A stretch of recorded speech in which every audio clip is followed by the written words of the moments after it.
Hello, everybody. Welcome to episode number 106 of CoCreative NoCode's Office Hours. I'm Tonya, your host. I'm here with our members, Jay and Thomas, and my Kim, and we're ready to get started here. If this is the first time you've joined our Office Hours, either watching live on Facebook or perhaps you're watching the replay on YouTube, we do this every day of the week, Monday through Friday. Mondays, Wednesdays, and Fridays at 10 a.m. Pacific time, Tuesdays and Thursdays at 6 p.m. Pacific time. And essentially, we invite our members to join us live on a Zoom call, and they can ask any question they want about Bubble, and we do our best to answer it. So we do a lot of debugging around here. We do a lot of brainstorming about how we might accomplish different features. We do build-alongs and all sorts of Bubble things, and we talk about Bubble a lot too. If you would like to join us for a complimentary session of Office Hours to see what it's all about, you can go ahead and comment on either of the videos, either on Facebook or on YouTube, or send us an email at team@CoCreativeNoCode.com, and we'll send you credentials to join us and you can see what it's all about. I think we're getting started first thing with Jay this morning. Jay, you ready? I'm ready. Awesome. I will stop sharing and we can get started.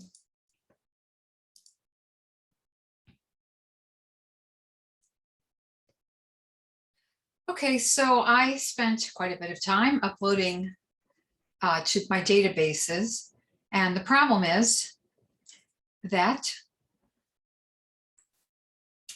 there's supposed to be about 1,100 entries, but there's not. There's about 11,000. So okay. I think what happened is that when you go to upload, and stop me when I get to the part where I'm wrong. So when you go to upload, you set it up and then you validate the data and then you get the upload button. And then it uploads until it finds an error. The progress bar is moving, the green progress bar is moving to the right. It finds the error. Then the progress bar goes back to the left, like it's undoing. I thought that meant it was not going to upload anything, but I think what it was doing was uploading up until the error. Is that correct? I think so, yes. Well, that bites because it makes it super hard to keep track of where you have to fix and then move forward. My data is, it's scraped and it's messy. At least it was. So then that leads to the next problem. I've got a couple of strategies in mind. One is to export this, dedupe it, and then empty this database and re-upload it. But I'm wondering if there's a better way. But before I move with an API or something, but before we even do that, I have another question about this. So here we're seeing everything. When I search by form, that's fine because the data type is this. Oh, that doesn't make sense, actually. Never mind, I was wrong. When I search by form, it doesn't matter. When I search by some fields, I get what I should. But when I search by others, it doesn't show up at all. So here's that record. We know it exists. I can't see it. I can search by form or by price. I didn't try them all. I cannot search by URL. It's weird. I don't understand it, and I think I probably should. Have you tried to do it by filtering? In like here? Yeah, so add a constraint. Oops. Oops, not what I wanted to do. I did try this. And it didn't make any difference. So yeah, I'm not sure why you can search some and not the others. Is the plant? Oh, I know. The plant is a reference to. Is the form also a reference to a different data type? Yes. Form and plant both are, and so is vendor name. That's why it's weird. Right. I don't get it either. I'm not sure. That is just something I thought might help me understand the database better. But what's more important to me is the deduping. Can I do that in a workflow in the back end? I mean, I suppose you could, but it would probably be easier and faster just to do what you originally suggested, which is to export. Can you export the whole table Well, I am gonna find out. I've with that asked many for it. things in it? I I think you mean, might be limited to 2,000. oh God, that would suck. I don't know. So, I mean, Well, the other option is, I but mean, you I already have, have, it's like, I mean, you yeah, have the original table, right? yes, I have the clean uploads and I can Okay. certainly upload them. And I'd have to do it 100 at a time anyway, because I'm still not paying the 150, for mindless stuff I can do while watching, So bad the TV. fastest way to delete, you haven't deployed to live, right? Yeah, well, the database is not live. The site is actually. Okay, Yeah. so the fastest way to delete everything is going to be to overwrite that data type with what's in the live database. Because that'll be faster than deleting each like 50 at a time or even doing a workflow to delete. Okay, so Um, that would be switched to live database and then do a copy and restore from there. yeah, I don't think you had to go to the live database to do that, but yeah, you can, Oh, okay. yeah, just copy and restore, and you can say, I want to copy live into dev, and then you want to make sure that it's only that data type, right? Yeah, And okay, just double check to make sure. And then just do your uploads again. okay. All right, that is, so I'm just, while I have you here. Okay, so copy live into development, copy development into live. All right, that makes sense, because I have some other stuff I'm gonna have to be moving. So click the copy live and nope, stop. Click I'm the not doing copy. anything. Huh? Yeah, you would want copy live into the development database, and then you would choose the specific data type. But you're Okay, not restoring, just to be Um, clear, you're not restoring. You're going to click that button up at the top left, where it says copy live data into development database. Click there. oh, I'm not doing it yet. I know, I just want to show you what it looks like for when you are doing it. Oh, okay. There you go. Because if you do the other part, it won't work. So Oh, okay, gotcha. So click that, because I would have waited. I would have thought that was a trigger button. nope, it's not. Yeah. Okay, good. All right, well, that was a massive pain in the neck. I'm sorry. Don't be sorry. It's not your fault. It's not anybody's fault. So No, then, I'm sorry. I don't mean it as in it's my fault and I'm apologizing. I mean, I'm sorry because I feel sorry whenever someone is suffering. it was just tedious and frustrating. I mean, but it was surprising because at the end I didn't get the result I expected. Right. The tedium you don't really mind. It's just, it's a rainy Sunday and you put on 25 horror movies and you just put your head down and get through it. No big deal. But then when you get to the end, and you're like, oh my God, I just noticed there's 11,000 entries. And it wouldn't really even be, I need to get a handle on it because this is just the first catalog we scraped. There's going to be at least 6 more and probably more like 12. So I need a better system. So one thing I noticed that was happening was when data is uploaded, it is sometimes there's a space at an additional empty space at the end of the plant name or form or whatever. And that was enough to stop the upload. I have to go to that line item, remove the extra space, save it, and then start the upload again. I don't know, is there a better way to try to manage some of this? Yeah, there's got to be. I don't know what those are. Like there's a way to clean up the data so you can find trailing spaces and stuff like that. I just don't, I'm not familiar with how to do it, so I can't give you instruction on that. But in terms of like, you might, when you're getting your data ready for future uploads, you might just do it in a sandbox, or I don't know if you can do it in a sandbox if it's not on a paid plan. It is a paid plan at this point. It's the cheap No, plan. no, but if you had a sandbox version or whatever, but like you might just create a data type that Yeah, matches and copy it, and then like that's, make sure the upload is happening yes, correctly before you do it into your actual database. that was part of my, yeah, I was thinking that as well.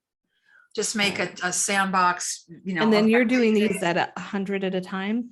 Yeah, which actually I don't have a problem with, because I mean, No, it sounded that's fine. awful, but I like being able to look and make sure everything is what it should be, Right. because my data is scraped. It needs a close perusal before. I want a good database. We don't want garbage in, Right. so I think Garbage in, that's, garbage out. yeah. So 100 at a time is manageable. You can pretty quickly check them, get a good look and think, yeah, okay, this is what it should be, whatever. And so that's okay for now. For later, there might be a different strategy. And also later, maybe I go on Upwork and I find someone who is, a database maven who can clean up my spreadsheets and knows how to go back and forth between the live data, the development database and the spreadsheet and what to look for. Yep. But even still, you're still going to probably be a little skeptical of giving somebody that kind of access to your database, I assume. I don't know. I mean, it's not proprietary data.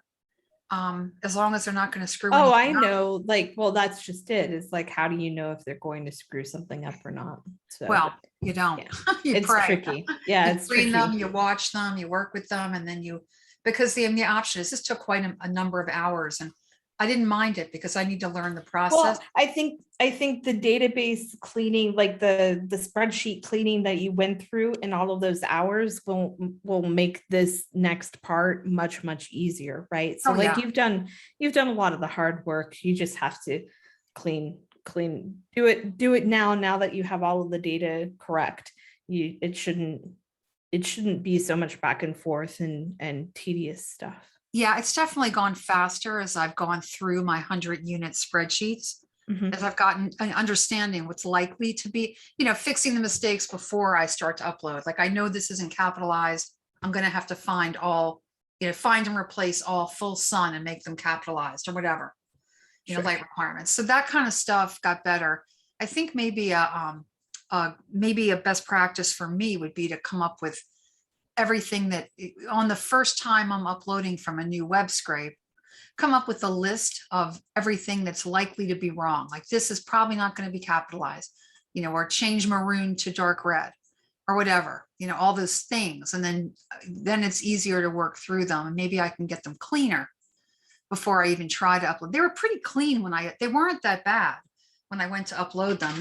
There was enough to cause, a lot of problems, trailing spaces, and miscapitalization and a couple other things.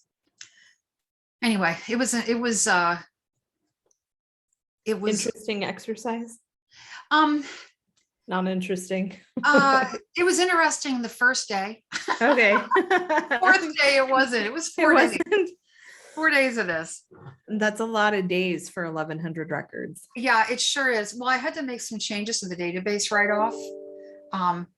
There was some things I had to add, some option sets, make some changes. Then that led to some changes, in the connection between the front end and the back end, because I realized, oh, this should be a list and I don't have it as a list, that kind of thing. So there was a lot of that, and that's okay. That's what it needs to be. Yeah. So hopefully now that I have a better handle on it, though, I can talk to my VA. She's willing to do it, and, maybe just dump it all in her with a little bit better understanding of what we need to get done. Yeah. Very good. All right.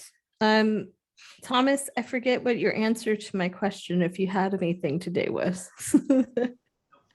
I have nothing. You have nothing. Okay.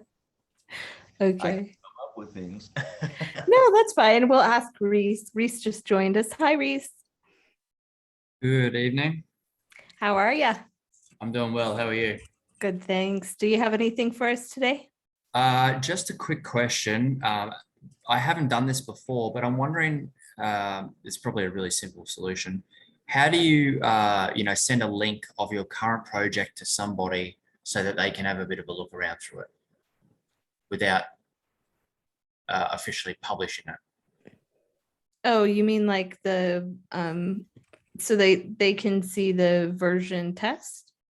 Yeah, so they can actually see what the active site would look like, not within the bubble browser, but within So not in the editor, but actually on the page, like the preview. Yes. Okay. Yeah. So depending on what's going on the page, they might actually have to log in and that sort of thing. So you give them the instructions, and then what happens automatically when you're on the agency plan like this one is it forces a username and password even on the development version. But basically you would preview the version like this. You just preview and you'd send them this link. Oh, okay. And they can just. And you can take the debug mode true part off of it. Yep. So they don't see the debugger. And then they still need to have a bubble account to view it. Nope, they don't need a bubble account. They can just go to it this way. Oh, good. Okay. Yep. And then you just send them this link. And then if it requires them to log in, then they can go ahead and they could even sign up, log in, do whatever they need to do. So this is the version test. So this sample app that I have here is not actually published. It's not a live app at all. And so when they get on there, they're going to have to enter their username, password, and then they can click. I just leave it username, password.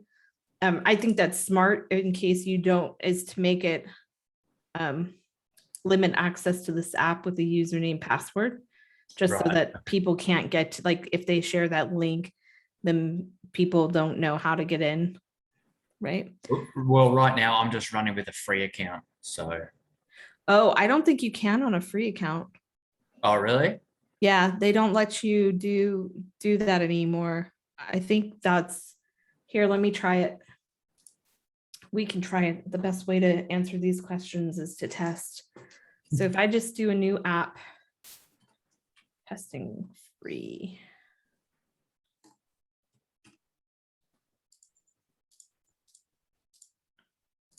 We'll just start Canvas because it'll be easier to see whether or not it's working. Well, I guess you can still do the version test. You should still be able to show people.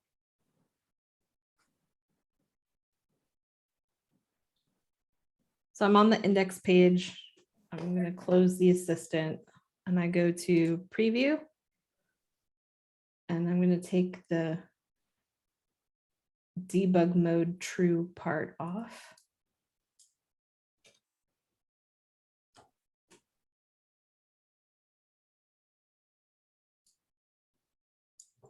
Okay, and I'm going to send this link to you in the chat.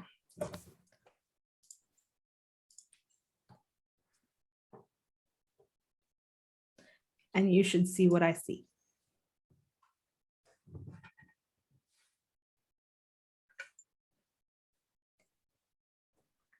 Yep, worked for me. Great. Yep. Awesome, thank you. You're welcome. I have another question about the same topic. Yep. Not this topic, my topic. Sure, I'll stop sharing. You can no worries. I don't need to share. It's a quick question. Okay. So if I have, let's say, vendor pricing data type, that's the real one. And then I've got vendor pricing sandbox, and that's where I'm uploading to make sure everything's good. Then I don't really need to do anything other than change the names, switch the names around to keep the good one, right? No, you do. Oh, so yeah, because if you're, I'm trying to think how else you could do it. But yeah, the reason being is each of your data types has a unique ID in and of itself. So like all of the references would be to that unique ID, not actually the name. Yes, gotcha. Yeah. So I just have to do it twice. Well, I mean, we could write workflows. 100 things is not a terrible amount to have to copy over. Like you could copy it over or something, but It's 100 things at a time. but like you're not doing that right now because you've already cleaned that data. I'm talking about when you're going through your second catalog of stuff. Yes, yes. And cleaning up the data. You don't want to keep adding to your, like, you could keep deleting data, right? So like if I'm in my app,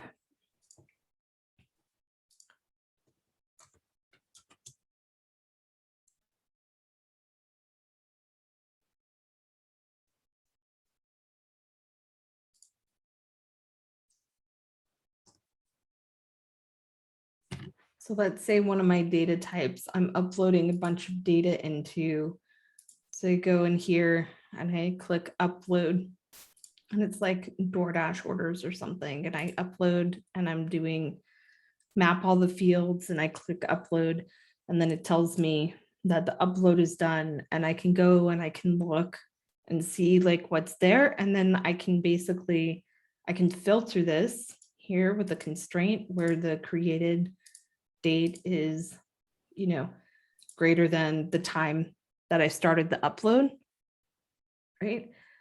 And when I save that, then it's only going to show me the ones that were just from that upload, and then I could delete all of them. And it's only a couple of deletes because you're only uploading 100 things at a time. Gotcha. That is a good approach. Yeah. Thank you. Yeah. And that'll keep you from having to like do it separately, like I was suggesting.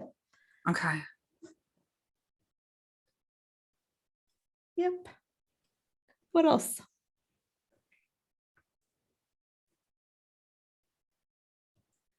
Thomas, you said you could come up with things.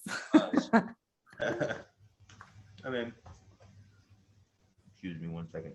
No worries. If you happen to be watching us live, you could also post questions in the comments on the live video. Kim is monitoring that. I'm also looking. So Did we end up ever looking back to your office request page? that's a really good point. Yeah. I don't know. Kim, have you been keeping up with that at all? Yeah, there's nothing new. Okay, cool. Is there any questions? Still working on it, right? I still need to clean this up, make it nice. But you know what I did want to do is I wanted to look at Made with Frames, which was just released like last week or something. There was a big launch.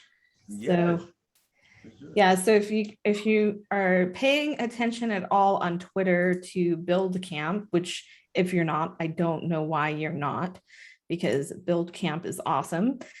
Greg or Gregory John, this is the person I learned Bubble from first, right? Through his Udemy course. I highly recommend his Udemy course. He just released Made with Frames. So let's see, let's go check out Made with Frames, madewithframes.com. I hear it's amazing. Everyone thinks this is super amazing. So I'm super excited for this. Let's download for Chrome. Add to Chrome. Yes, please read and change all my data for the better. Okay, so now I have a Made with Frames extension, which is similar in idea, I'm guessing, to Canvas by AirDev, which is also an extension that I have. So let me go to, but I don't think you have to have any specific template to use it. So I can't, like, maybe I have to be on a page to do this.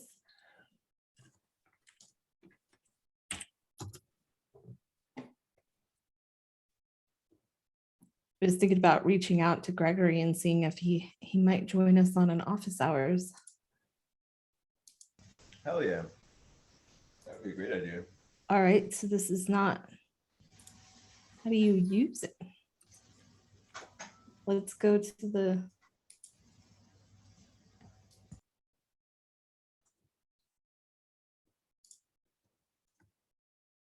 Oh, Was this frames thing made in Bubble? it's made for Bubble. I don't know that it was made in Bubble. If that makes sense. So, wait. Oh, do I have that? Do I have something at the bottom of my I think it page? works with widgets, right? It works what? I think it's. Oh, supposed to maybe be- I need a plugin. Yeah, Have you done anything with it or no? yeah. I did see it recently though.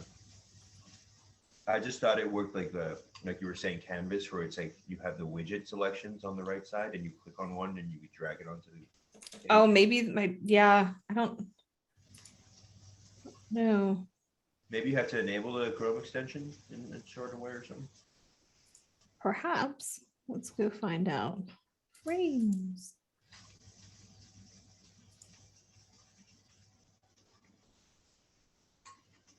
Doesn't look like it. I mean, it definitely recognizes that I'm on Bubble when I'm in Bubble, so that's good.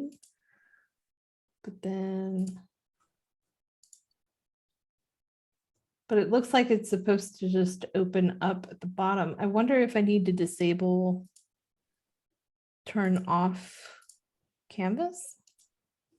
Oh, that might be it. Well, let's try.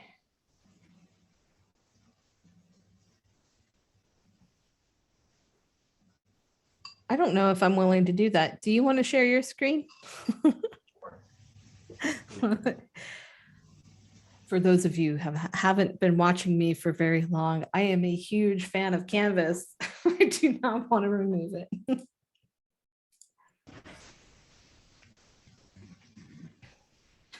I know I could add it back and it wouldn't cause any problems.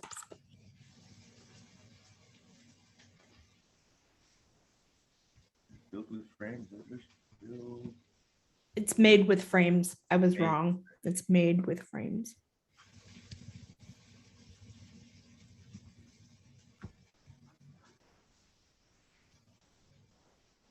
Modular. View manual. Probably a good idea to have this, just in case. Oh yeah, I missed that entirely. I didn't even see it up there.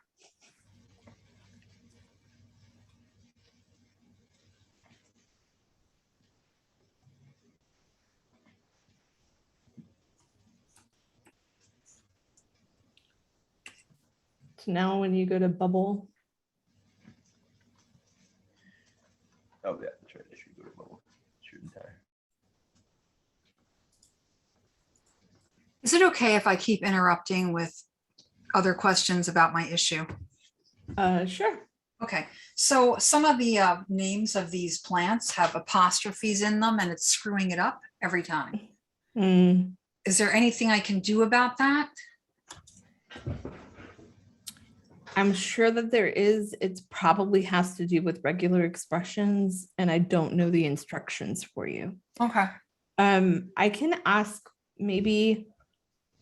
I think it's easier for him to attend the evening ones. I can ask Juan if he could come on tomorrow evening. I know he's done a lot of CSV uploading. I'll just come on to, is he usually there on Tuesday nights? No, I will ask him and I'll let you know if he Okay, can. yeah. do. I have no problem coming on at night if I can. I mean, yeah, because a lot, it's not that many, but you know, I don't want to mess. I want them the way they are in the catalog. Gotcha. That makes sense.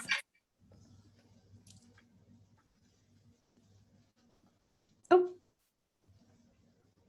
Do we have a Just trying to figure out how they do this. Not quite sure. Why- try switching to editor? So Alan Thomas said, yes, frames will definitely be a time saver. All templates being responsive just makes it much more awesome. Try switching to editor. But we're already in the Yeah. editor. Yes, and I agree. That's, I mean, one of the primary reasons that I love Canvas is everything is responsive out of the box with the exception of the admin portal. What? Where'd it go? You're not on it. It's if you scroll down, it's probably there. You're just not, it won't show up unless you're on a bubble.io domain.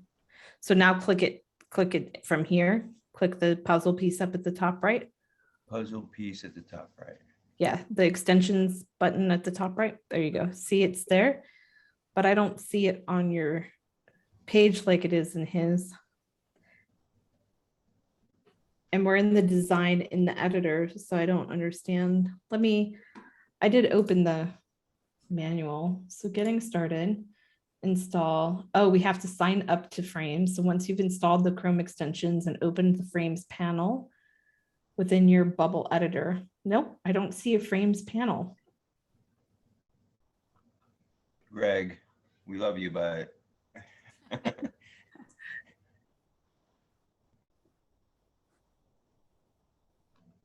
video tutorials. I do like visual images. Nope, I don't want an introduction. Seen the intro. But it's not showing the most important part. Like the video introduction is not showing the signing up for Frames. It's just showing it as all like it's already working. That's weird. It should be like this. Clicking the icon exposes a new panel on the right side. From which Right, but we have to see the icon and I don't see it. maybe I have to refresh. Maybe. Or maybe even a hard refresh. Is that Control 5 or something like that? Control Shift R on Chrome. Oh, that was it. I have it. I see it now. Let's see here. Oh, there it is. Yeah. Okay, so I'm going to sign up.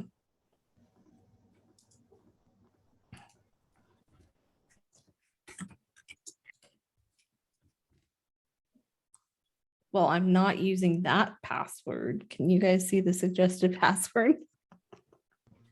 Yeah.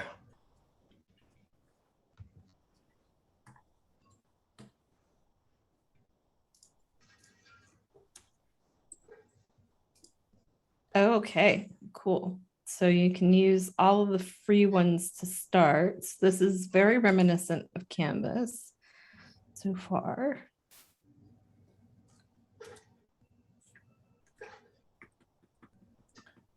Let's come back here. Brands.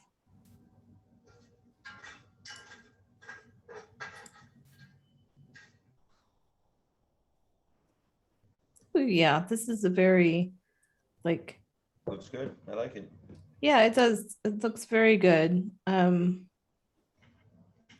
could spring about like different types of plugins like this, right? Different styles of design. Yeah, I think so. Like, it's interesting that this is being presented as something that's like super brand new. I think the biggest difference between this, because there's also open build. I think it might just be because it's like no code bubble. Well, open build is also for bubble and it's also an extension and it also doesn't require that you be on a specific. So to use open build, you don't have to be on a specific what is it called? Template either. So let me refresh and see if it shows up on the page.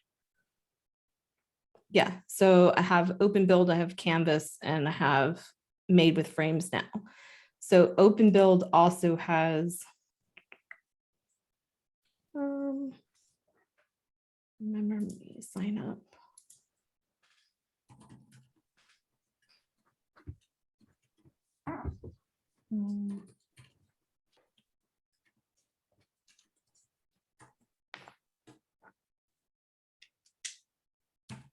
Turns out it's all just marketing hype.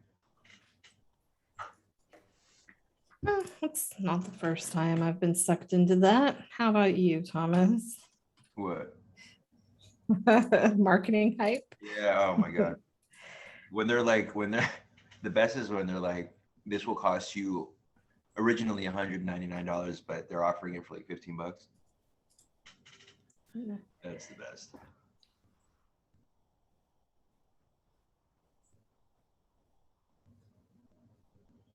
Oh, you have to add a bot. I didn't know about this. That's creepy.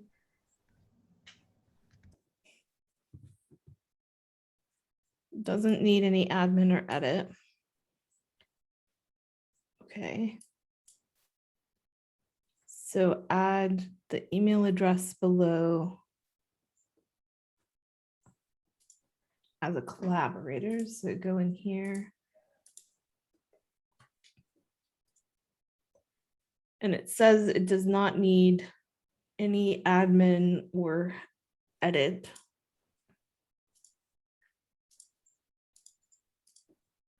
Permissions, okay.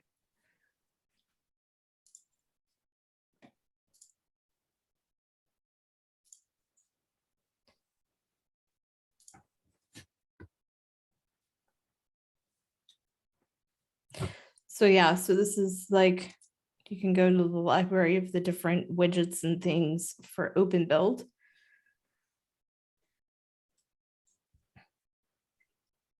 I don't know if these are responsive out of the box or not. I assume so, but they've been around for quite a while. And you don't have to be on, they have a template. So like if you were to go to, Looks like pretty good design too. Oh yeah.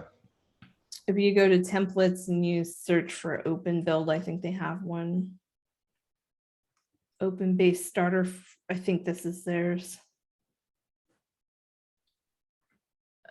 Open build, yeah, that's the same icon. So open base, yep. So you can start with their framework here, but you don't have to. So you can still add things to your app. Obviously, they have a paid plan as well because you can upgrade here. So maybe they have less free things than made with frames, but they do have a ton of stuff. So like if you're going through and looking at the different components that you can add to your app and build with, the biggest UI library for Bubble. Oh damn. I don't know if that's true. I feel like guys, I don't know, maybe there's not enough marketing hype. Yeah. So open build is another option if you're looking at building with different things. Then we go to, so let's look at frames again. Let's close this and open made with frames.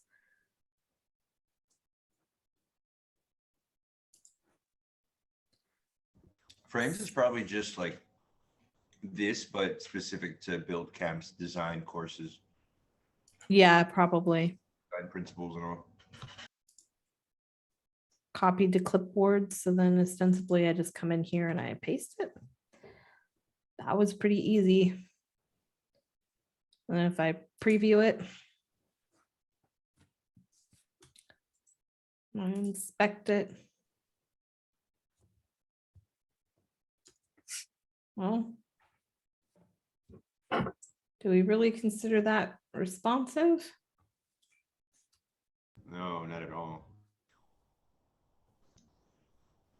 It's So not. like, I mean, compared to if I'm in here and I open Canvas and I go to add a new page, I say, okay, I want to add a standard portal dash page like this. I'll just say comparing. That was built Canvas. with frames or made with frames? What was? Wait, showed? Yeah, just now. Wow, and it wasn't responsive. Yeah, compare Canvas.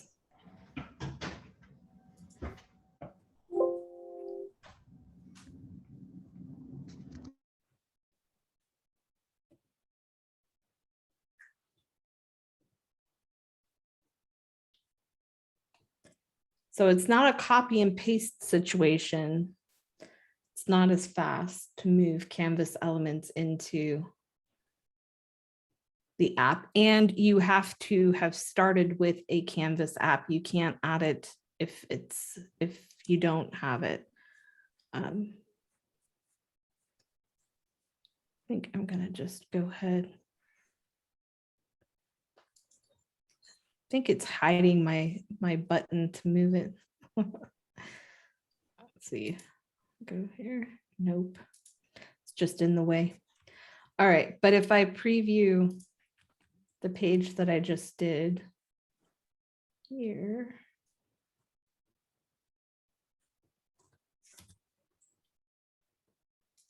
There's nothing to show on the page, but you can already see this is responsive out of the box. So maybe there's something like, let's try another one.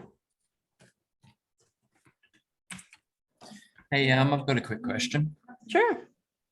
The version of Bubble, am I meant to be upgrading that?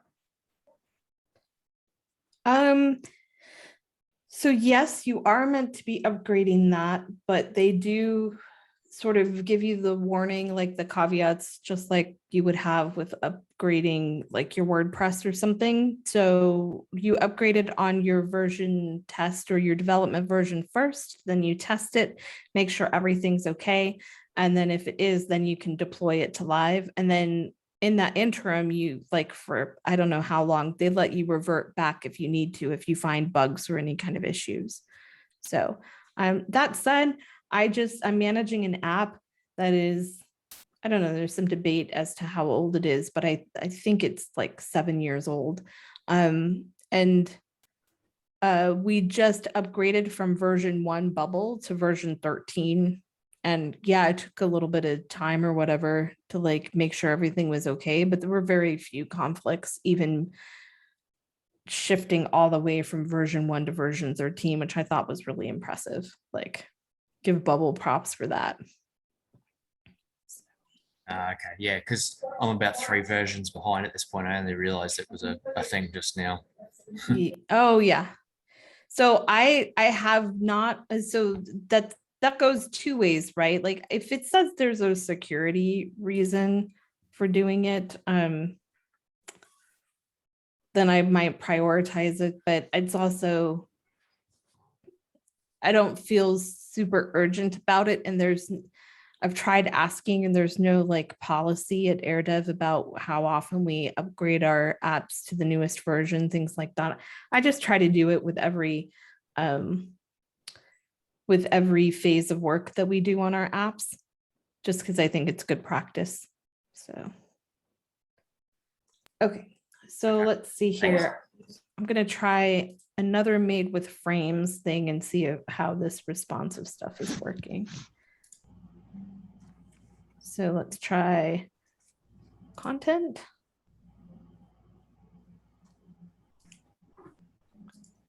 Copy.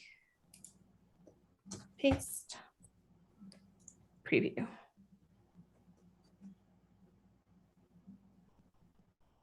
I'm not seeing this amazing responsiveness thing happen. Am I doing it wrong? Yep, you're using Bubble. I keep looking. I'm like, yo, Greg, what's up? Yo, Greg, what happened here? I don't understand. Yeah, like I thought We bring him on and I'd be like, hey, Greg, come on. What is let's this? just make responsive and then just, that's not responsive. Is there like, I'm not sure if there would be a way to like edit that through the widget bar. I'm not sure. I don't think so. Content free. Maybe you have to like pay for responsiveness. That would be, I mean, it just weirds me out a little bit. Let's try this. Let's paste. Okay, and I paste it and it pastes on top of something else. That's also undesirable, I would say.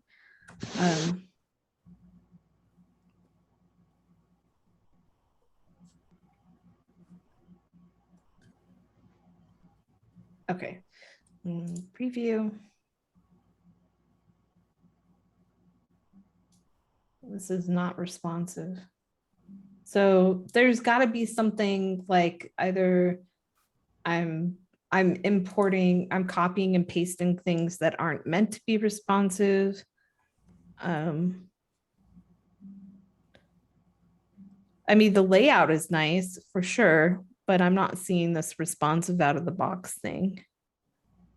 So that's too bad. Let's try it with open build. I'll add open build back.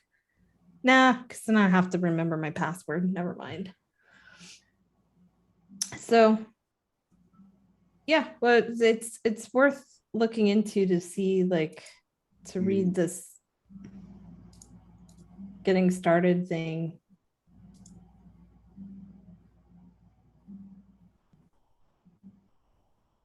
I want to see. And are grouped together in a group that works responsively.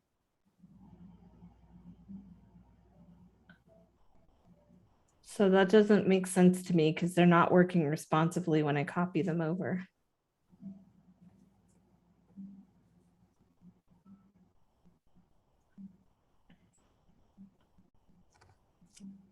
What were you saying, Thomas? I was saying, I wonder what the combination between MeiliSearch and like the backend list would be like. I'm just curious, the different combinations. One day. Oh, like switching we're switching the topic. Got it. Yeah, I'm sorry. I was looking. It's okay. No worries.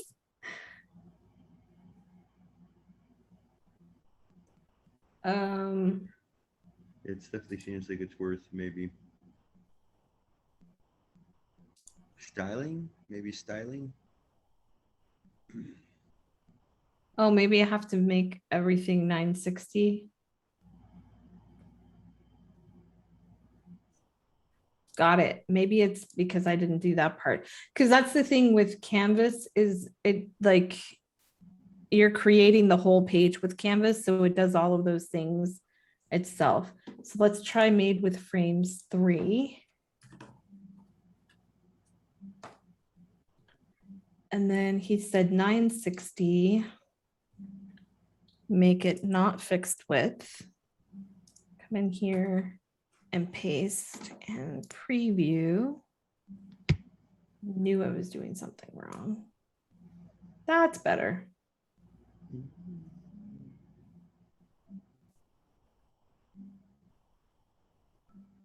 Did they take the freelance section off the bubble form? I don't know. I never went to it. Do you want me to check on my end? Oh, no, they didn't. They didn't? Okay.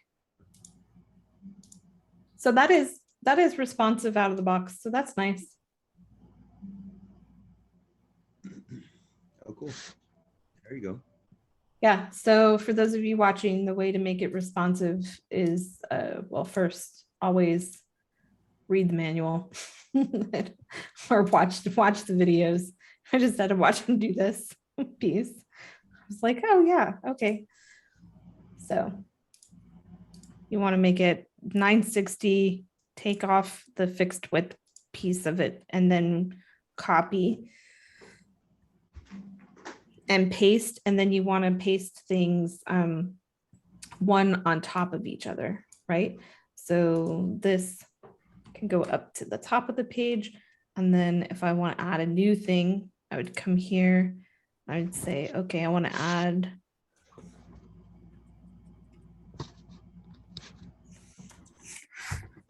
I don't know what's different about these things. Okay.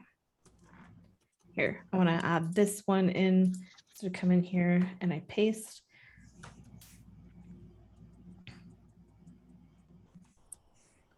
And then you want to stack elements, right? So like so.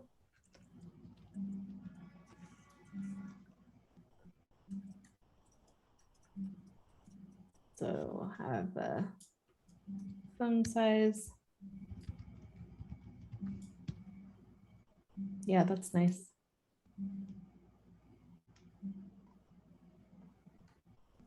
Nice. Awesome. Save you a bunch of time. Yeah, for sure. And it looks great. Well done. And you don't have to build on an existing template. So you could start using this in your existing apps right now, which is awesome. I wonder what the paid plan stuff is like if I wanted to upgrade. So far, it looks like the stuff is free, but where's the paid content?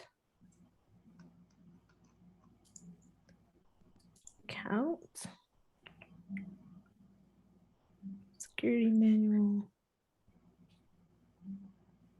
Maybe they don't have it yet. Maybe he doesn't have paid yet. So far, everything I see is free.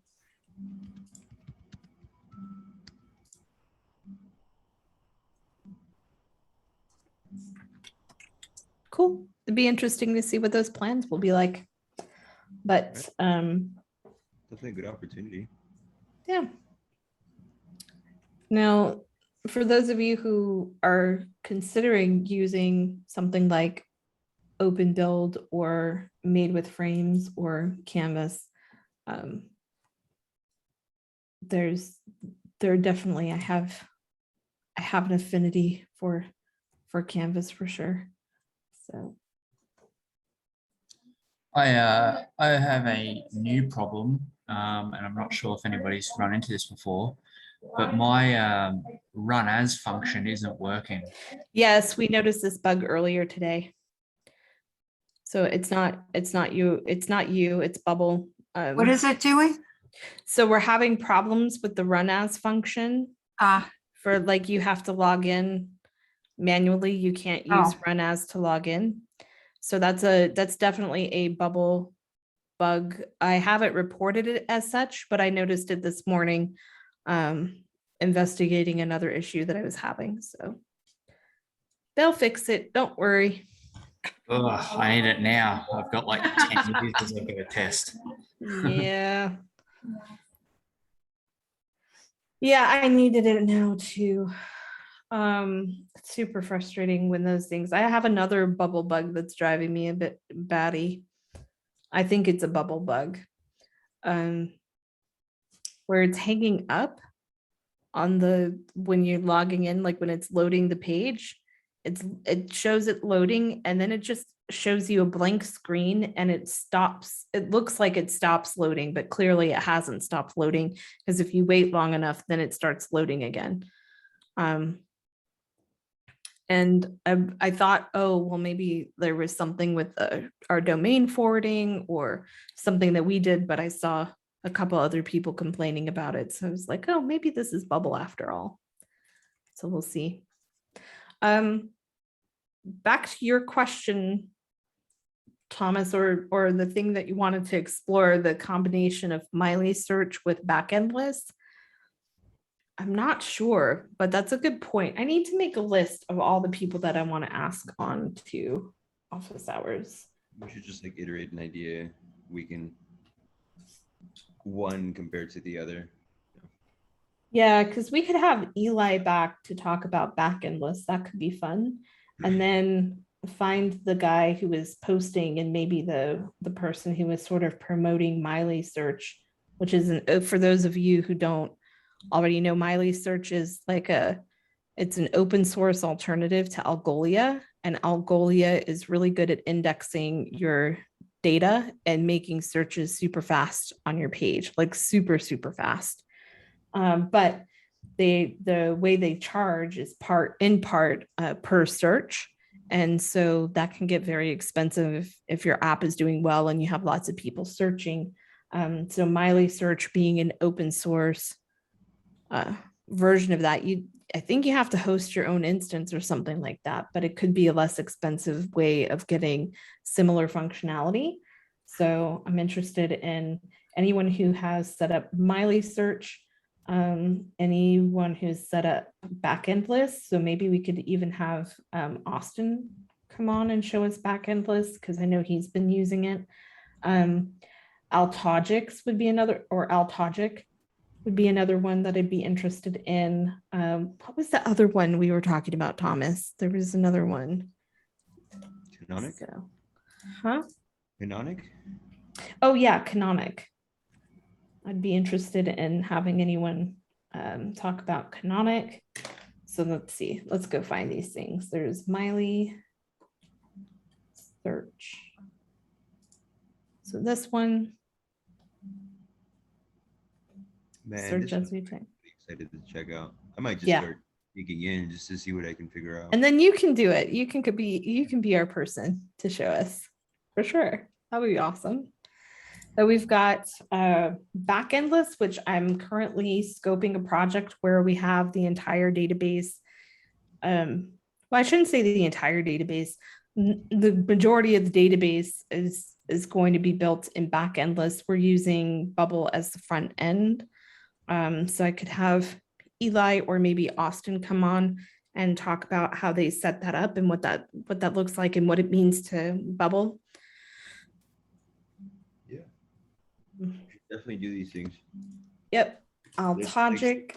So, Altogic is another no code. So backend list is not, they have no code components, but it wasn't built as a no code solution. Altogic, I think, was built more as a no code solution. And it's also backend. We're starting to use Xano a lot at AirDev, oh, really? which is a no code backend platform. So anybody who's been doing anything cool with Xano, and then Canonic, which I just learned from you, I think. Thomas, I so heard this one. Sasa from CodeMap sent in Yeah. his newsletter.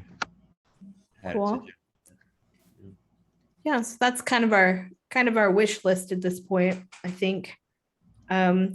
Speaking of our wish list, we have Cameron Wilder Booth is coming on Friday for episode number 110. Cameron Wilder Booth is going to come on and show us his progression through using the API connector. So he had no experience using the API connector at the beginning of April and has since built 2 apps that are heavily using API connector API calls, not exclusively using Google Services APIs and OAuth and things like that, but a lot of it does have to do with the Google API, both OAuth and using the services with the Google APIs. So very interested to see what he can share with us and show us on Friday with that. So That's cool. Do we have like an end in mind, as in like what we'll build? I guess we'll just let him. Yeah, I'm going to check in with him later today and just see like what he has in mind. I already handed off a sandbox app to him, so he can start playing around with what he might want to demonstrate or show us. But certainly if you are working on anything using Google APIs and you have any questions, plan to bring them. Just like with me, I don't guarantee an answer, but you won't suffer alone. And we will have someone who's done a lot of suffering on his own through those APIs to get them worked out. And he does, he got them working. So it's been impressive to see what he's built. Awesome. Yeah, Cool stuff. very cool stuff. We have a suggestion from Alan Thomas. What's that? We have a suggestion from Alan Thomas. I know what I was asking. Oh, sorry, I'm looking at it now. I was Oh. asking you what the suggestion was, not. Oh, sorry. I wasn't asking you to repeat yourself. Okay. Oh, Back4 app is another low no code database management system. Okay, I'll add that one here to our Back4 app.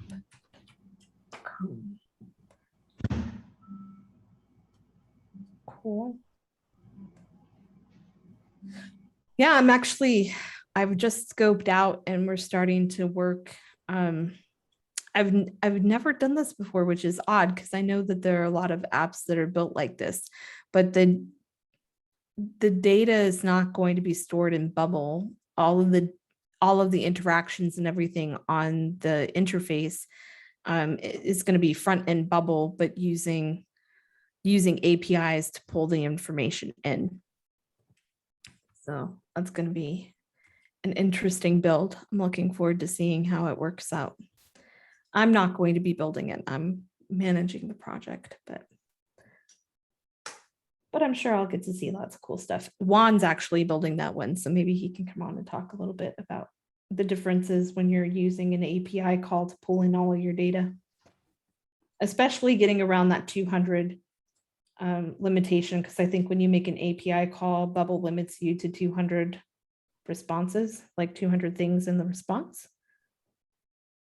So you have to kind of be clever about how you query.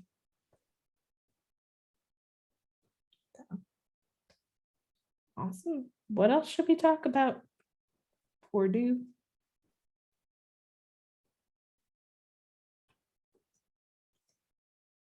Any other questions?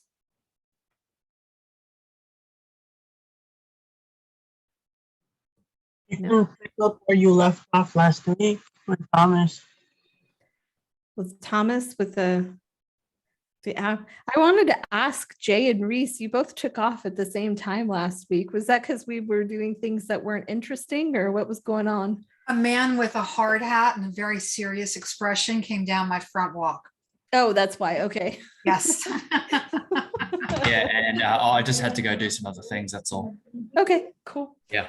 Yep. And also regarding that bug about run as, I just looked up on the Bubble forum. The team is looking into it right now. Good. Awesome. Yeah, I figured that would get a lot of attention pretty fast, because it can be pretty tricky, not if you don't have that functionality. Unfortunately, it doesn't solve my bug. That's Bubble's bug, but there's another bug that I'm trying to figure out in Bubble right now, having to do with someone logging in. Okay, well, I guess we can go to the Powow Delivered. Oh yeah. Sorry, I stepped away. I heard you calling my name. Thomas. I don't know. Where'd you go, Thomas? So where did we leave off? We've got cart line item order, but I think we just needed the order. You were trying to get the Stripe Express figured out, but you couldn't. Oh no, you were trying to set up standard, not Express. Yeah, I was standard connect, not express connect. Yep. And I was running into problems getting the information to populate. That was weird.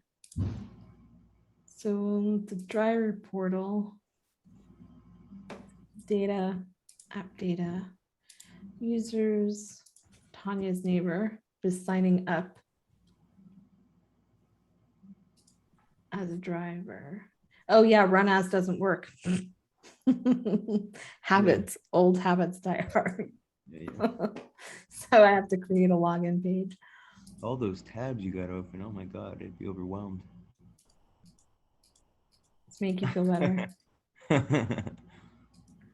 Well, to be fair, 6 of them were on purpose because I was building out our wish list of people who are building things out. So yeah. I do try to do a good job, but honestly, like when it's time to do office hours, I just close my whole browser and start over. Yeah, that's fun. I never understood like 1,000 tabulets. I'd get so overwhelmed. Have you ever used like the grouping? I've not, but I've heard of it. Yeah. Yeah. I've not heard of it. No. I could see its usefulness. I usually just, I feel like if something is useful, just bookmark it and then folder. I never look at my bookmarks again. And like 20 years later, when the computer dies, I go look and I'm like, what the hell?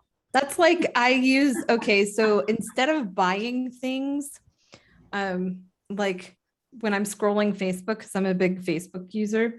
So instead of buying things, I see them and I just save them. And so now I have like 2 million things saved and I never go back, but it's the best budgeting in the world. Because You mean like in your cart? Like it's not even in my cart. It's just like when I'm on Facebook, like, and I see an ad of something that I'm like interested in, and instead of buying it, I'll be like, oh, I want that. So I'll save it as if my save is a cart, but then I never go back in. So like this, like if I wanted this, I would be like, let me just save this video. And then I feel like, oh, good. Like I want to buy. How many things do I have in my want to buy folder? I never go back and check it. But But I it think makes, that there's an emotional element to that idea of I've purchased it, and putting something in your cart kind of gives you a 3/4 of that rush. exactly, precisely, exactly what it is. I So constantly question, do I need to buy this? I don't. I just add it to my saved and then pretend I did buy it. With stuff like YouTube videos, it's different because I'm afraid I won't be able to find them again. And I do want, I think I'm going to want this in like 2 or 3 months when I get to this stage of my app. Yeah, well, when I was doing marketing, like digital marketing, I was thinking it would be now, of course, they're limiting like what you can do with audiences and stuff for Facebook ads because everyone's upset about the privacy issues or whatever. But I was like, it'd be really cool if I could target people who had saved my ad, you know? Yeah.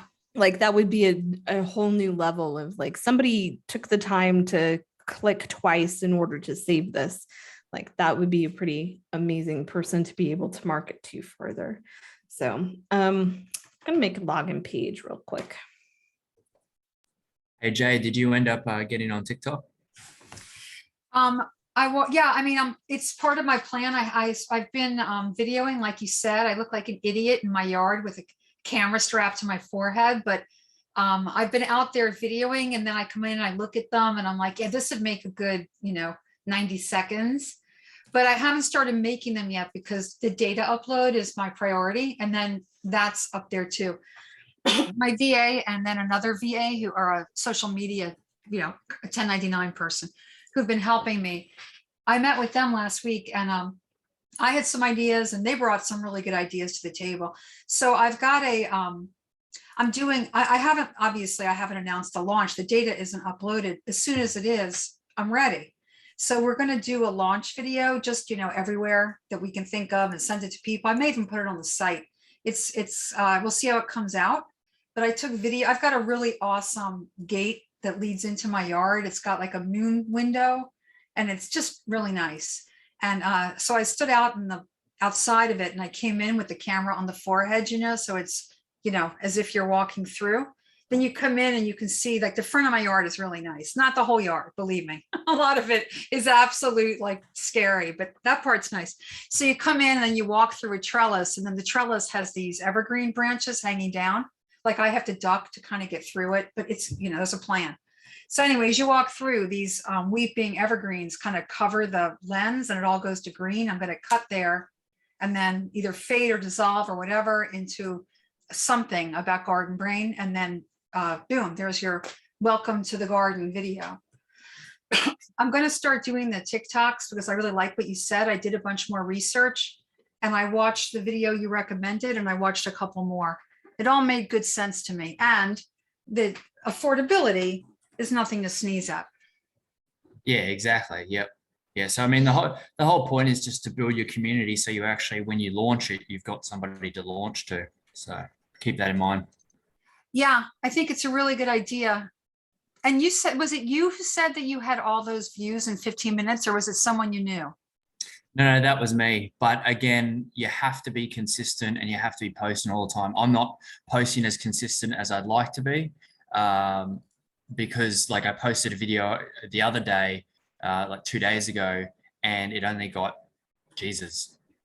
barely anything. It got like 100 views. So it depends on the content and also the time of the day that you post and the day that you post. So there's lots of different variables, but I mean, your best chance of having a lot of views is to post every day, be consistent, make good content, and yeah, you'll get a lot of followers. Well, I figure, I usually spend like 2 or 3 days a week, like full days outside doing stuff in the garden.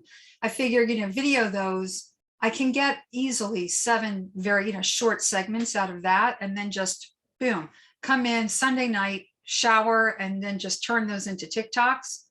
and schedule them, because you can schedule them, I learned. And then I don't have to think about it again for a week. I don't really think the content's particularly compelling. You know, you're watching weeds get killed or branches get pruned, but I don't know. People watch some weird shit. You know, people watch people whisper. Have you seen on YouTube, there's these things called clean with me videos? They're popular. Some stay-at-home mom sets up a camera in one of her messier rooms, films herself giving it a good deep clean, and then runs it through like on, I don't know, quadruple speed or something. And people just watch it. Yeah. People will watch anything for reasons, some of which are just like whatever, like we don't know, and others find it soothing and others find it motivating. So I figured, you know, why not weed? Yeah, there's a market for everything. It sure is. So if you're making content, you're getting your name out there, people will find you. So there's I listened to a podcast, I think this morning from, I cannot remember the name of the podcast, but I can tell you in a second. It's called Startup Stories. And he interviewed a guy who runs a site called chess.com. It's been around for a long time, like 15 years, and people can join it. They can be free or they can pay. And they can play chess. They can hire a chess coach. They can get learning tips. It's chess stuff. The site itself, if you look at it, is like, it'll just, you will think that you are living in 1999. It is super not sophisticated. However, it does the job. He's making nearly 100 million a year on that site, chess.com. Wow. That is insane, but awesome, because like you said, a market for everything. I missed that last part. He's making what? Nearly 100 million, he said. For what? Chess.com. It's a Chess.com? chess community where you can got it. Yeah. chess players, you can play games. There's a leaderboard. Oh, There's a yeah. lot of things you can do. Did you say But I mean, chess.com chess is itself is very famous. So, you know, it's one of the most popular board games of all time. Is it? What was that, I mean, Thomas? Jay, you said chess.com, the guy makes 100 million a year? That's what he said. That's savage. That's actually an amazing app, by the way. I've Wow. played with some people online. He But said that, that's go ahead. crazy. Yeah, it is great. It's good for, it's great because people found him. He's been at it a long time. I think he said it's been 15 years, but he didn't do advertising because he really hated how AdSense was eating up his revenue and he wanted to get away from it. So they said they focused on content. I didn't spend a ton of time. I just glanced at the site and clicked twice, but I guess that there's tips and learning and stuff. Yeah, And they so have sections, and then you can pay for advanced tutorials. Hmm. And then I think one of the biggest selling points was tournaments. I remember participating in tournaments. Oh, you've used the site before? Yeah, I've been using chess.com. I got really into it a few years ago. A buddy of mine played, and he made me download the app, and we played back and forth, and it was an amazing app. It was amazing. You could play with computers. You could adjust, level of difficulty. You can jump into. I don't remember if they were prized tournaments, but there were definitely tournaments where you could play with chess masters essentially. It was all based off of how many games you've won, so they would match you with other people ranked at the same skill level. You could communicate to the people you're playing chess with. It was really well thought out. The design wasn't perfect, but ultimately, I think people care more about whether it meets their needs and is functional. I mean, they want it to be pretty, but they need it to work. Yeah, I remember definitely messing around with some of the tutorials that were free, and they would teach you specific moves to make. So I thought it was really cool.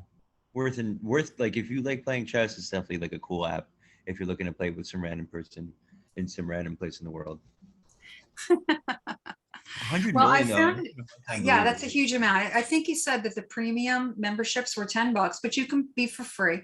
But when I looked at it yesterday or today, whatever, I looked at it this morning, I think there's an active, how many games are being played at the moment. And it was something like, it was like over 9 million at that very moment where it's happening. It's like the hub for chess playing. I know that for a fact.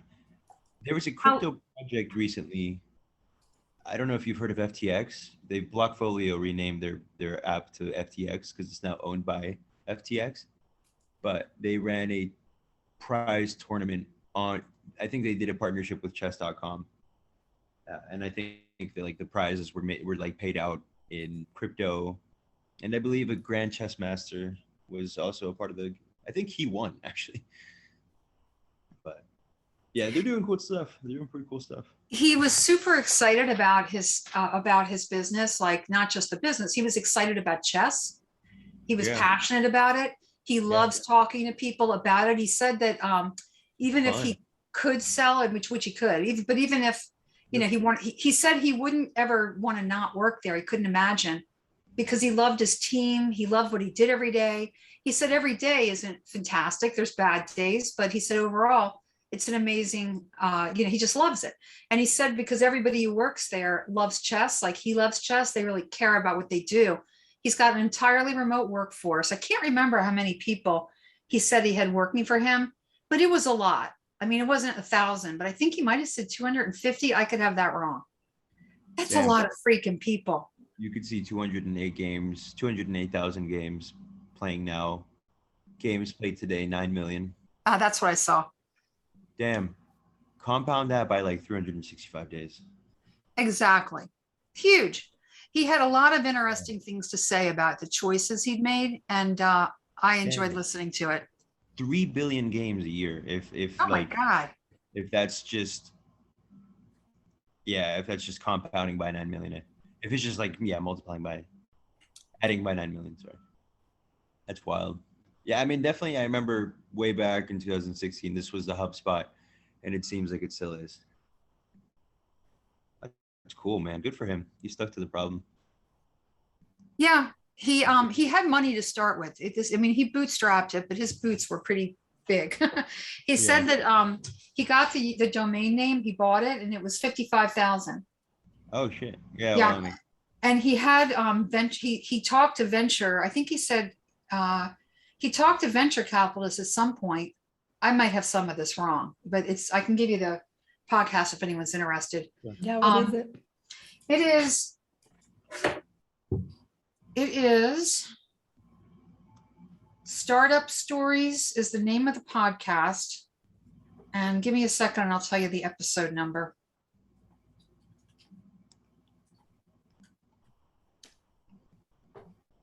$21.25. Yes. Yeah. This is him, huh? No, this is not him. I never thought about like the story behind chess.com. You don't ever think about it until it pops up. That definitely was a wrap. Well, I definitely think that's one of the examples of where investing a lot in your domain name up front makes a lot of sense. That's probably helped. Well, it's quite good to a have bit. an enterprise name, right? If you're trying to build the community. Yeah. Mm-hmm. Yeah. I mean, the thing is, unless you have lots and lots, how are you going to do that? Even obscure.coms are super expensive these days. Nope. Unless you're an enterprise with venture capitalists. And then the other thing is, I'm wondering how important it is anymore that people don't really no one's going to hand you a business card with a domain or the URL on it anymore. It doesn't happen. People email you a link, or they send it to you with their phone, or they text it to you. There's sites I go to that I have no idea what they're called. I mean, the domain name, I know what the brand is. Yeah, I just think in this instance, $55,000 to have chess.com probably has paid off just in terms of the number of players. Well, especially typing chess.com in the yeah. Also, it's 15 years of having that name. I mean, he bought it when people didn't text each other links, you needed to, we were still handing out business cards. First mover advantage. Yeah. Yep. Cool. Yeah. So I'm still stuck on this. Oh yeah, that's right. Yeah. So I'm logged in now, which is cool. And I click register as a driver, but if it had actually registered as a driver, it should be showing me the Stripe seller account ID right there, and it's not. So what was the difference between standard and express? Because you said you set up with express. Yeah, before. so when you do it through Express, you have to actually go through the use the API connector with the API calls. Gotcha. I thought with standard Express, I didn't need to do that. I thought I would just register it, and I think Would it be too much for us to set it up the express way? no, not too much. I actually can do that. I just need to do it offline. So maybe I can have it ready for tomorrow evening or Wednesday, because I can't. I need to go into a different app and just borrow my calls that I wrote last time. Gotcha. No worries. Yep.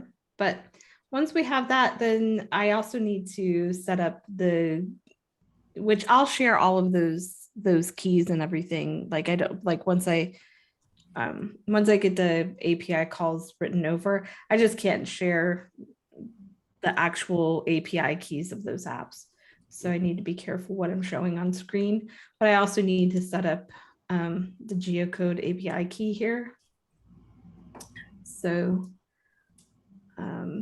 because I think that's why this one isn't working. It says I'm trying to sort by the distance from, and it needs to make a call here in order to get the distance.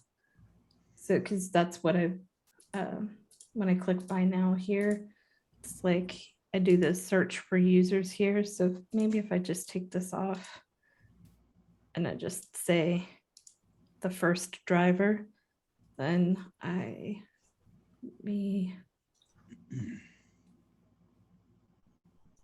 shouldn't prevent me from doing it even as this person.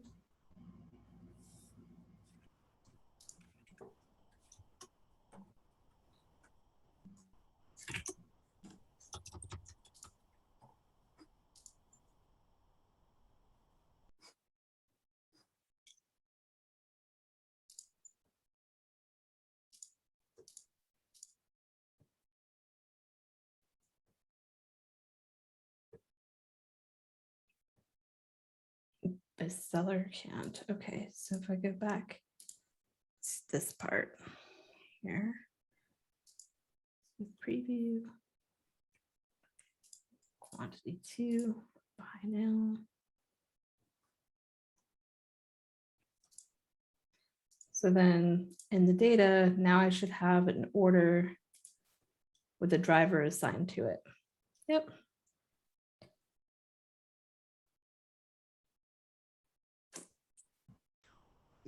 I'm not sure what you did there. Did whatever you do work? Yeah, I mean, I got the order to assign a driver. So I was able to prove that it's the issue is I need this API key here in order to be able to sort the drivers by the distance from the buyer. Gotcha. And then pick the one that's closest. Yeah, and then I need to get the register as a seller working in order to also have it transfer money, like transfer the delivery charge to the driver instead. So getting closer, a little bit closer.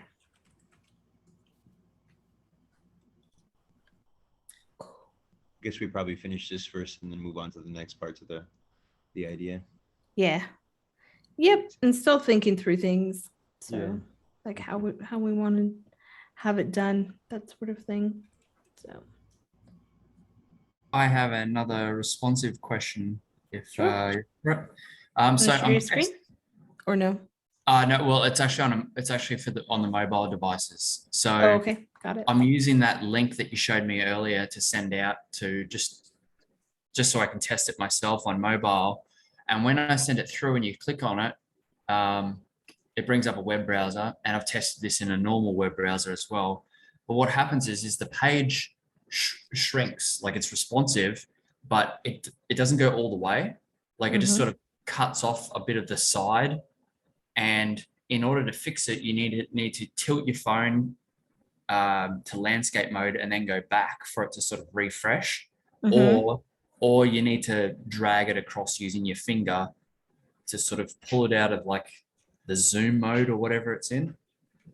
I've Or just, what type of device is it? uh, Android or iPhone? Usually that's the choices. yeah, I tested it on an iPhone 11 and There's something in Android as well. I tested it on 2 different phones. and it's doing it on both. Yes. Okay. Let me think.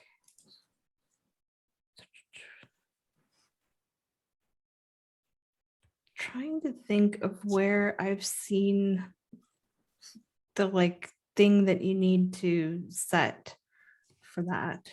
There's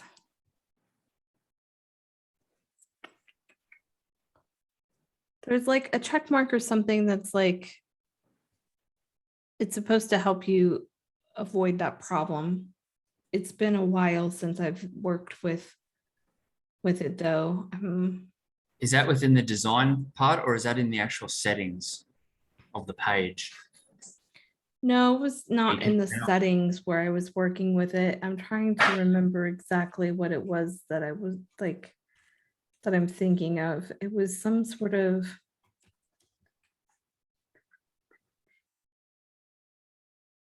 I'm wondering if it had to do with BDK native. Not that you're using BDK, I'm just trying to remember what I saw that had to do with it that helped with it. It wasn't perfect though. I had issues even still.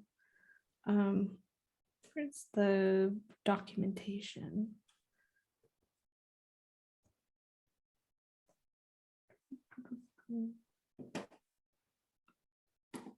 Want the BDK notion. Yeah, I'm not sure, Reece. I know that there's something, it's probably a good question to just like ask on the forum or in the groups, because somebody's going to remember where this is because they're dealing with it like right now. But there was like something to do with setting the screen just so you didn't have to do that. Because I know what you're talking about. I've seen what you're talking about, where you pull it up and it's zoomed out. And then in order to get it to like zoom the correct way, you have to refresh the page, basically. Yeah, so like using the header as an example, you know, my responsiveness is working fine, but it sort of just cuts off the sign up button over to the far right, and like half the page is like, you know, cut off a little bit. It's kind of weird. Yeah. That doesn't have anything to do with zoom in, does it? Because there's a prevent the user from zooming option in the general settings. Yeah, let's go check out what we've got here. Could it be something to do with your input? You have an input that's focused? No, I don't. Okay. Like here, yeah, it does. So maybe it is here that I was thinking of. Maybe you're right. Prevent the user from zooming. That might help. You could try hiding the Safari UI component kind of thing. I don't think this took care of it all the way all the time though.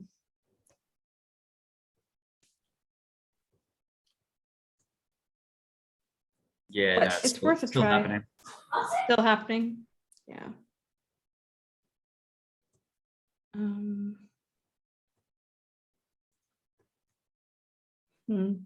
I know there was a lot of talk. There was something in a lot of people were having trouble with keeping their screens just the right size. And Jacob actually,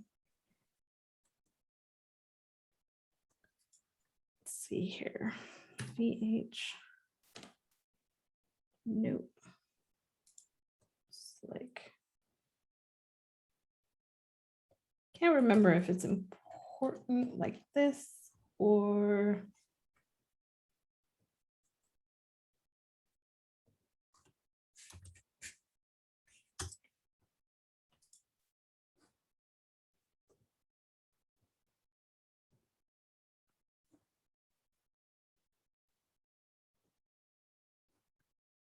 Wow, I'm very active in this group.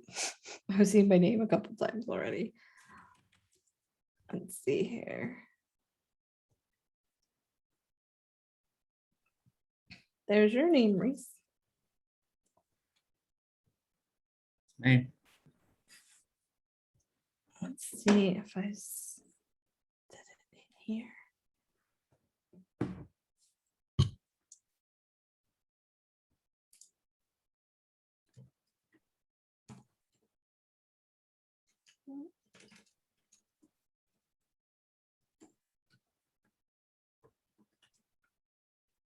Something about keeping your viewer like 100.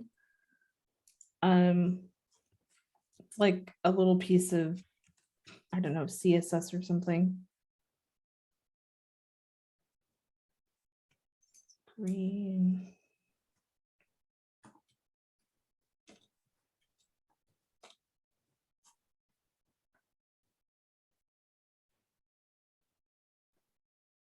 I'll see if I can find it. I've seen it a few, like I've dealt with it a couple times. You could also message Jacob or tag him because he's the one who gave the initial answer. It had something to do with VH and 100 and important. Those three things. Maybe if I just type those, I don't know. VH important. 100. Nope. Another person who's really good to ask about something like that would be Callum. Yep. Callum did a lot of work on making his screen appear just so on mobile devices for One Life. So he's done a lot of the legwork in terms of making it show up just right, because that was his focus. Okay. Yeah, I'm sure if you messaged him, he wouldn't mind. All right, cool. Thank you. Yeah, you're welcome.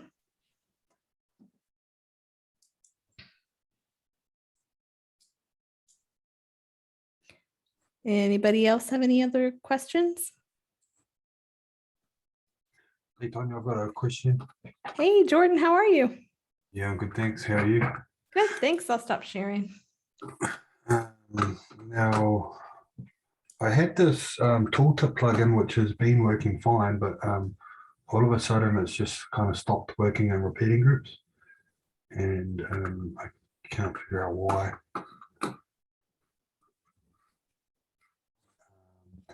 Basically, What's the plugin called? tooltips. So you can see my screen, eh? Or have I got the wrong screen? I see, I don't see your app. I see homes.co.nz. I Okay. mean, I don't mind the view. It's a beautiful home. So I got a repeating group up here, which has got my icons, and it used to say what it was. So it would have leads, applications, and then submissions. Uh-huh. But now it's just saying the first one in the repeating group. Oh, gotcha. Okay.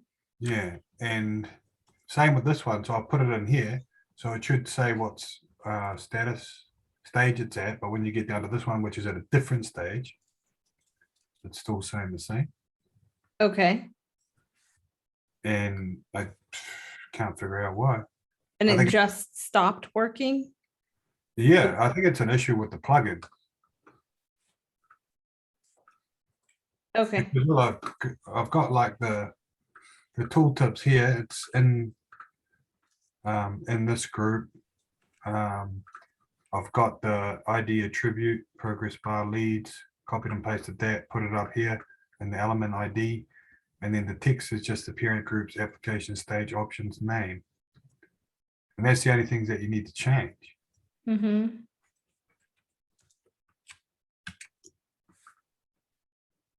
It's weird that it was working and it just stopped working.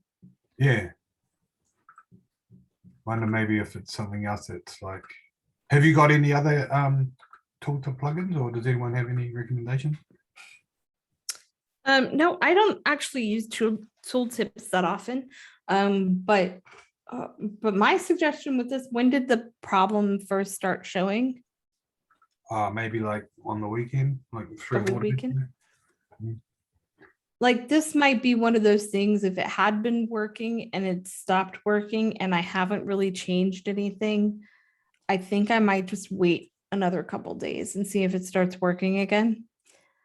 Or reach out to the plugin author and see if they've heard of any other complaints about it stopping working. This is like one of those things, kind of like when your repeating groups were all smushed to the left.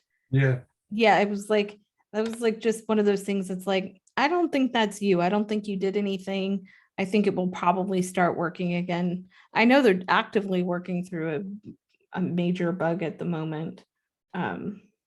That Reece See, ran this one's into. working. Look. So it's working in one place and not in the other. Yeah. So open up that repeating group in the editor.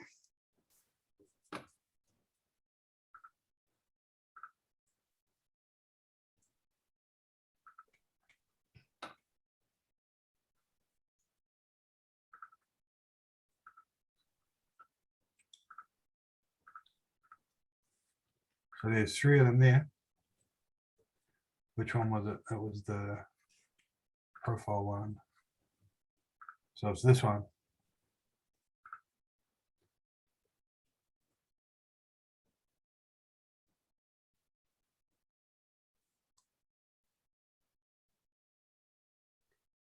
Current cells, profile types, display, capitalized words.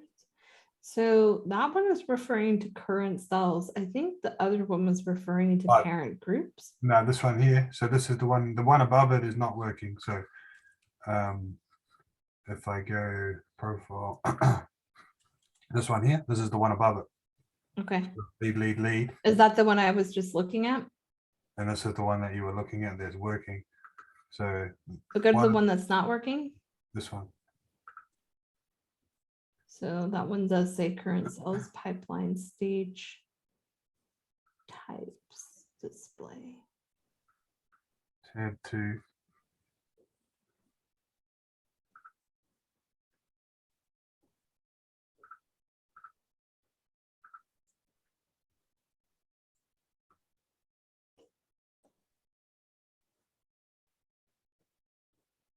Tab 2, so that looks right.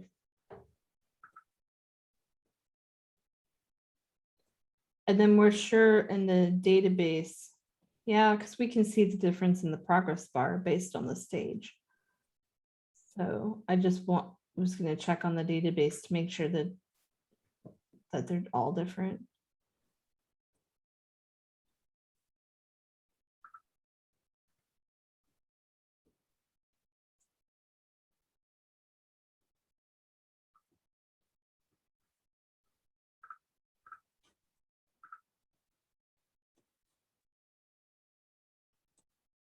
It's annoying. It is annoying. It's definitely annoying. That's one of the reasons why I would wait a couple days, is because I'm just See, now like, this one stopped working. See?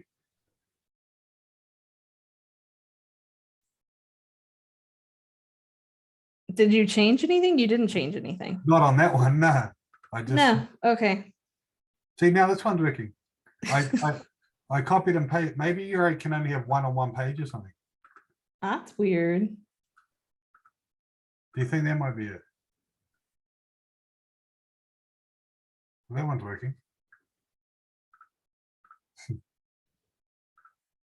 No, because you're using the ID element, like the element IDs to separate them out.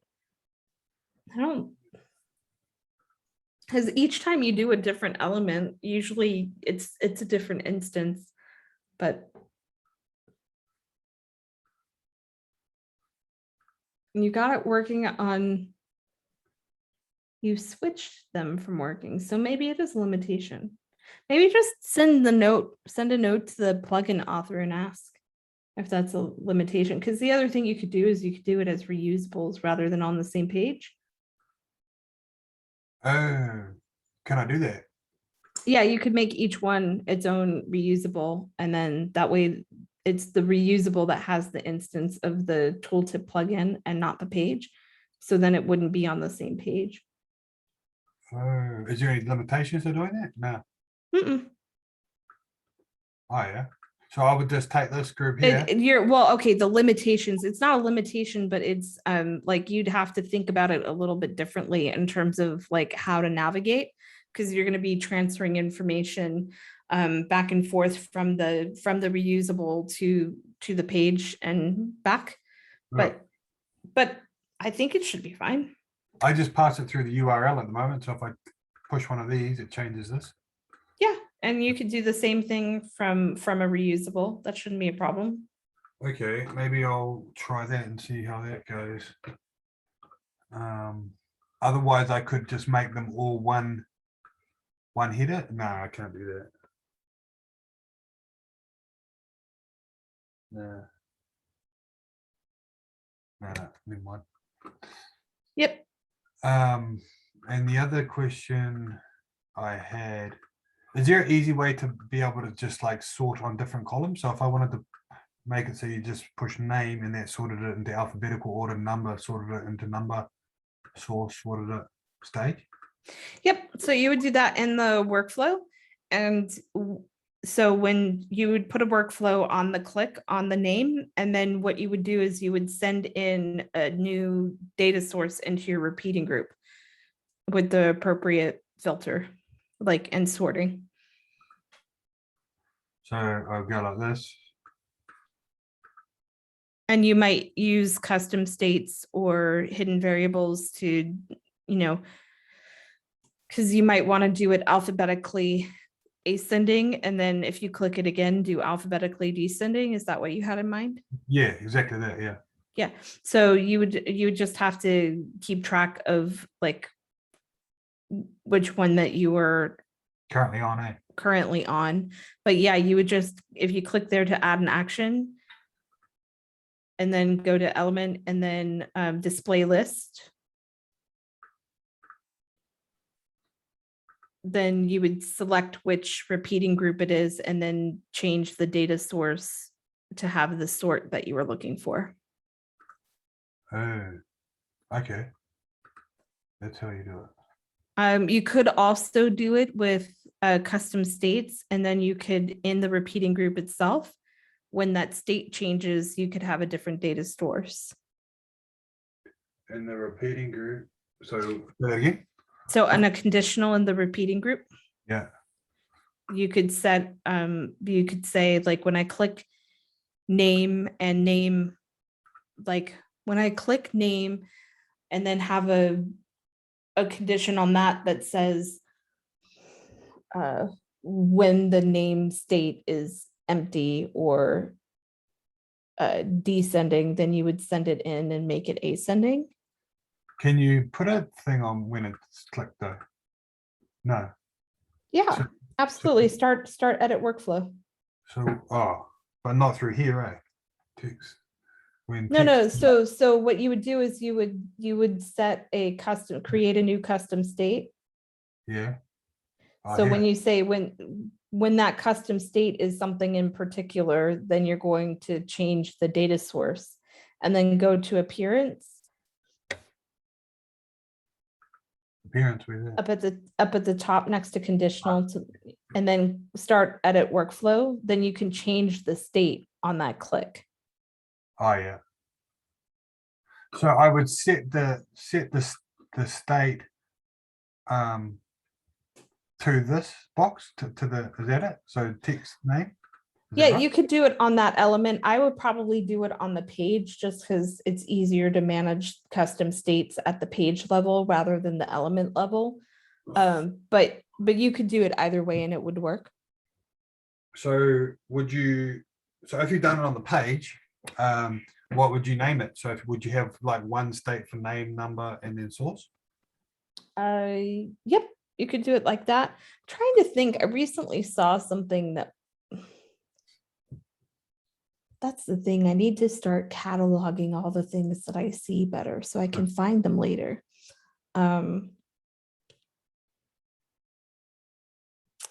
Oh, I remember what it was. There's also on the data source. So go to the repeating group itself.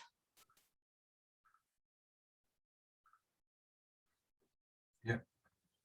And go to appearance and go to search for applications.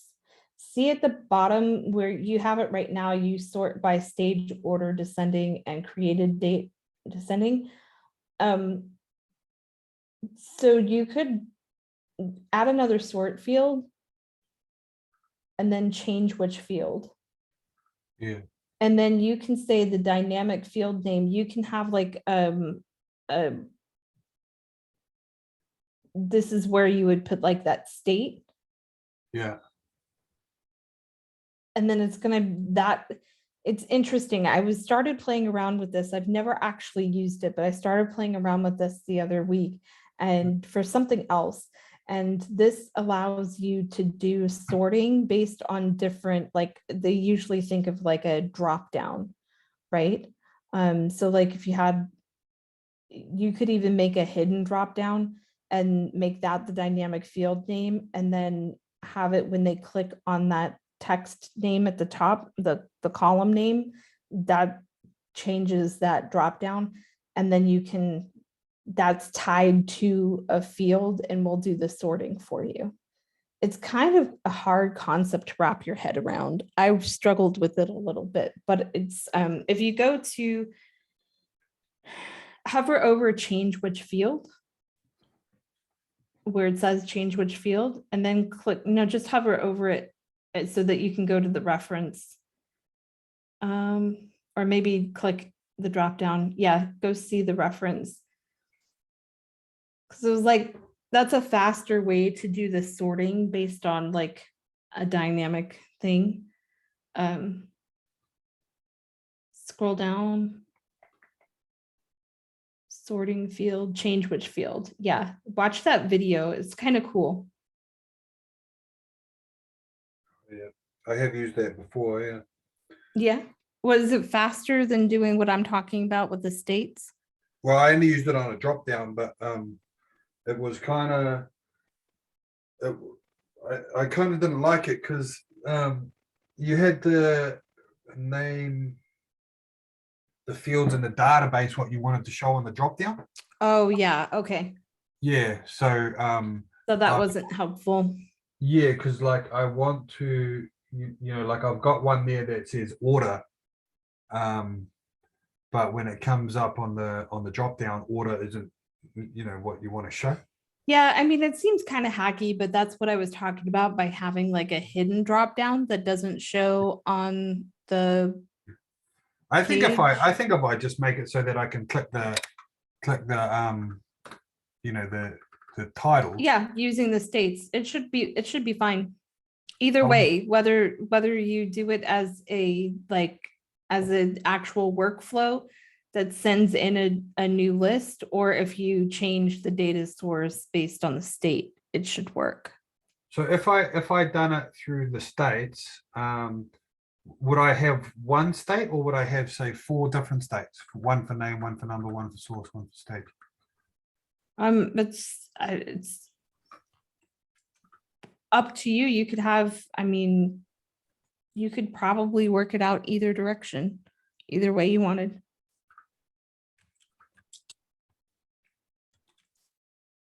Because I'm trying to get my head around it. If I have one state, So like you could do a filter. I don't know how many of those you have on the page. So the thing that you would want to make sure you do is clear that filtering state, whatever it is, when you move to a different view, because you might end up using that. But like if you were to make a filter state, a general filter state, and then say name, number, source, and stage, then you would also want to have ascending or descending, right? yeah. Because you want to be able to click name twice. So like if it's not sorted by name and I click name, then it's alphabetical ascending. And if I click name again, then it's alphabetical descending. Yeah. Right. So you'd have to track not just the name part of it, but also whether you want it ascending or descending. Oh yeah. So you'd make two states. One would be ascending, descending. The other one would be name. Yeah, something like that. So it can get a little tricky. But if that's work- what you want, then it Workflow makes one sense. might be easier, eh? Yeah, because then you can kind of assess where it is already and send in the exact workflow that you want. Yeah. Yeah, okay. I'll have a crack at that. Cool. Yeah, let me know how far you get and if you get stuck or whatever, and then come and show us when you're done. Yeah. Are you gonna put like indications about which it's sorted by and which direction it's sorted by? Yeah, I might just put some little up and down arrows or something next to the name Yeah, that you can click. yep. I think that's a good idea. Yeah, something like that. Yeah.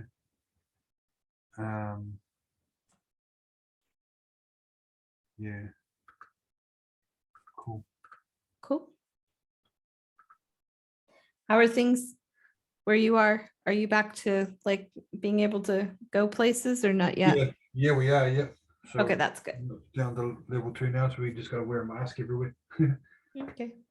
Yeah. Yeah, that's pretty standard. We have to wear masks here too. Yeah. Yeah. Not that everyone does. Yeah. That's another matter. Very good. Awesome. Any other questions before we wrap up for today? Yep, I figured out how to resolve that issue with Yes, please teach me. it was just the minimum width on the page in the responsive editor. Ah, got it. So Yeah. So Well, you go into your page in the responsive editor and you click your page and it'll say current minimum width. And if you set it too high, then your page will only shrink to a certain amount before it'll just start getting cut off. oh, hang on a second. I gotta go back in.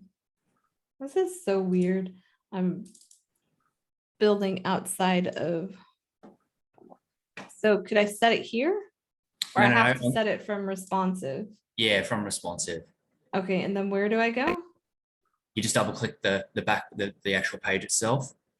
Okay, and current minimum width. Yeah.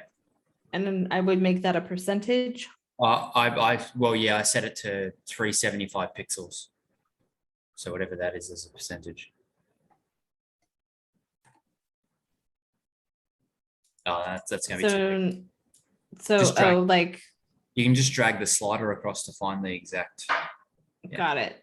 Okay, so 375. Like this. So Yep. that's my minimum. All right, Yep. so this is 39%, but I think that does come over in the UI builder. Yeah, so if I had just set that 39%, then it would probably have worked as well. Oh, yeah, same thing. Yeah. Cool. Awesome. Cool. Thanks for swinging back around and letting us know. No worries. Yeah, as soon as we started talking about that, I'm like, oh, it's probably got something to do with the minimum width. So yeah. Yeah. Yeah. Awesome. Well, anyone else? I'm good. You're good? Jay, you're good? Yep. Awesome. Very cool. Well, we're going to be back here tomorrow evening at 6 p.m. Pacific time for office hours again. If you would like to join us for a complimentary session, please go ahead and join the CoCreative NoCode Facebook group to start, and then go ahead and comment on the live video and Kim can send you credentials.